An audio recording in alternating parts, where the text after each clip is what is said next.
शर्मा जी, यहाँ दो बड़े वैलिड पॉइंट जो अभी मनोज काका की तरफ से रखे गए हैं।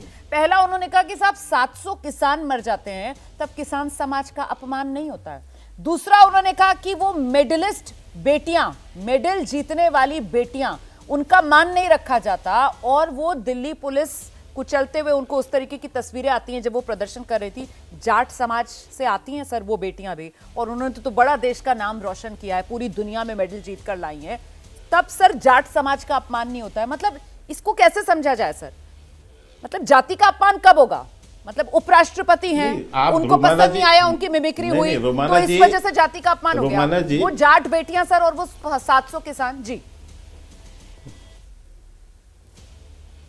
नहीं रोमाना जी, आप दो विषय को एक साथ जोड़ना चाहते हैं, दो अलग अलग विषय। ठीक है। एक विषय है कानून व्यवस्था का, कानून व्यवस्था से संबंधित है। जो भी पहलवान बेटियों के साथ में जो विषय था उसमें पूरी कानूनी कार्रवाई हुई, अभी भी मामला चल रहा है, बकायदा उसके ऊपर केस भी चल रहे हैं, सब कुछ चल रहा है। वो एक कानून व्यवस्था है, कानून का मामला है। एक व्यवस्था वो है। एक आपने किसान आंदोलन की कानून का मामला थोड़ी है, वो भी जो है देश के कानून से मनोज काका जी प्लीज, मनोज काका जी प्लीज, मेरी बात, मनोज काका जी प्लीज बीच में मत आइए। मनोज काका जी, आपकी आवाज मुझे कम करानी पड़ेगी, मुझे कम करानी पड़ेगी मनोज काका की आवाज। मैं के शर्मा से बात कर रही हूँ। मनोज काका जी प्लीज बीच में मत आइए। के शर्मा जी मेरे साथ स्क्रीन पर हैं। और के शर्मा जी, आपने कहा कि कानून का मामला है, लेकिन सर ये मामला तो चुनावी राजनीति का भी है ना। वो रेसलिंग फेडरेशन में तो चुनाव हुआ था जहां पर जीत कर आ गए हैं वो संजय सिंह, जिसकी वजह से हमने देखा कैसे मेडलिस्ट बेटियां, कल उन्होंने प्रेस कॉन्फ्रेंस की। और साक्षी मलिक ओलंपियन है सर, वो ओलंपिक का मेडल जीता है उसने। उस खिलाड़ी ने अपने जूते मेज पर रख दिया सर कि लो हो गया, मैं छोड़ रही हूं।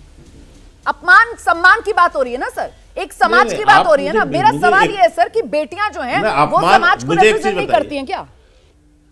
रोमाना जी नहीं, रोमाना जी, ओलंपिक के जो संस्थान है, जो संघ है, उनके अंतर्गत जो है चुनाव की प्रक्रिया है, वो एक स्वायत्त उसी स्थिति में है, उसमें सरकार का कोई इंटरफेरेंस नहीं है। वहां तो जो चुनाव होंगे, जो बनेंगे फेडरेशन के लोग, वो चुनाव से ही बनेंगे। अब उसमें कोई जरूरी है कि आप जो है ये व्यक्ति नहीं बनेगा, ये बनेगा। भाई जिसके पास वोट होगा वो बनेगा। लेकिन मैं दूसरी बात कहता हूं कि अभी आप एक घटना करें, एक बात मुझे और बताइए। मेरा सरकार को लेकर सवाल ही नहीं था, मरे, मेरा सरकार को लेकर सवाल ही नहीं था। मेरा तो सिर्फ ये सवाल था कि आपकी नजर में अगर बेटियों का अपमान हो रहा है और वो बेटियां जिस समाज से आ रही हैं, क्या वो उस समाज का अपमान माना जाएगा या नहीं? मैं तो सरकार के नजरिए की बात नहीं कर रही हूँ सर, सरकार की बात ही नहीं कर रही। मुझे मैंने तो बेटियों की बात की थी सर। स्पष्टता से दो बात कह रहे, उपराष्ट्रपति नहीं, बेटियों का ही सम्मान, तभी तो हम कह रहे हैं बेटियों का सम्मान नहीं है क्या? बेटियों का सम्मान नहीं कर रहे होते तो 33% आरक्षण का बिल लेके हम पारित करते।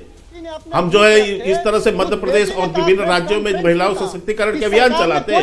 लेकिन आप हमारी बात सुनिए, मैं स्पष्ट भैया इसका हाँ नहीं क्या रोमाना जी कहां से लाते हैं आप ऐसे? सर संयम के साथ सर, किसी पर टिप्पणी मत कीजिए, आवाज कम करके दीजिए। मैं जो बात कह रहा हूं, मुझे एक बात लेकर आइए। के शर्मा को, शर्मा जी आइए, अपनी बात रखिए जल्दी से, मैं आगे बढ़ूंगी फिर। जी मैं पुनः ही कह रहा हूं कि आप उपराष्ट्रपति जी का अपमान एक संवैधानिक संस्था में बैठे हुए, पद पे बैठे हुए, वो एक बिल्कुल अलग विषय है। ठीक है सर, वो कोई वहां कानून से जुड़ा हुआ विषय नहीं है। ठीक है सर, और यहाँ जो विषय है कानूनी विषय है। ठीक है, क्योंकि ये किसी पर आप आरोप लगा रहे हो, किसी ने आपके साथ अभद्रता की है, ये सब कानून का मसला है। आप जवाब दे दिया सर। जैसे ही घड़ी का काटा दोपहर 2:30 पे आए, बबीता जी का दिल सास बहू साजिश के लिए मचल जाए।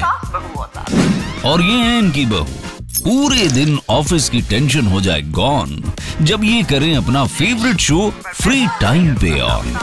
इनकी तरह आप भी देखें अपना फेवरेट शो अपने टाइम पर और डाउनलोड कीजिए एबीपी लाइव ऐप अपने स्मार्ट टीवी पर।